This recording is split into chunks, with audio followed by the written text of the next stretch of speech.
அனைவருக்கும் வணக்கம். கடந்த சில வாரங்களாக சிங்கப்பூர் போன்ற சவுத் ஏஷியன் கண்ட்ரீஸில் வந்து இந்த கோவிட் கேசஸ் வருவதாக ரிப்போர்ட் ஆகிட்டுருக்கு.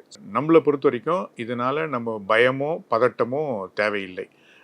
ஏன்னா இப்போ இந்த சிங்கப்பூரில் ரிப்போர்ட் ஆகிருக்க இந்த வேரியண்ட் வந்து KP.2 அப்படிங்கிற வேரியண்ட்டு. இதுவும் வந்து ஒமைக்ரானோட ஒரு சப் வேரியண்ட்டு தான். ஏற்கனவே இது இந்தியாவிலும் சில பகுதியில் இது ரிப்போர்ட் ஆகிருக்கு. இது வந்து மோர் தென் 98.99% வந்து ஒரு செல்ஃப் லிமிட்டிங் கேசஸ் தான். சிங்கப்பூர்லேயும் வந்து ஒரு சிக்னிஃபிகண்ட் நம்பர் ஆஃப் அட்மிஷன்ஸ் இல்லை. ஸோ இந்த சூழ்நிலையில் நம்ம தமிழ்நாட்டை பொறுத்த வரைக்கும் நம்ம பயமோ பதட்டமோ தேவையில்லை. தமிழகத்தில் வரைக்கும் நம்மள்கிட்ட இருக்க அந்த WGS சீக்வன்சிங் பிரகாரம் இந்த JN1 JN.1.1 JN.1.11 அப்படிங்கிற வேரியன்ஸ் வந்து நம்ம ஏற்கனவே ஒமைக்ரானோட வேரியன்ஸை நம்ம ஏற்கனவே ரிப்போர்ட் பண்ணியிருக்கோம். அதனோட சப்லீனியேஜ் தான் இந்த KP2.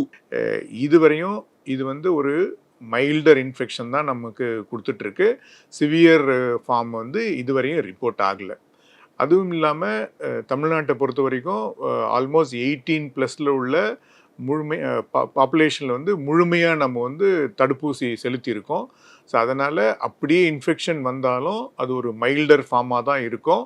அட்மிஷன் தேவைப்படாது. ஆனால் நம்ம ப்ரிகாஷன் எடுத்துக்கணுன்னா 2 பண்ணணும். ஒன்று, பப்ளிக் பிளேஸில் போகும்போது மாஸ்க் போட்டுக்கணும்.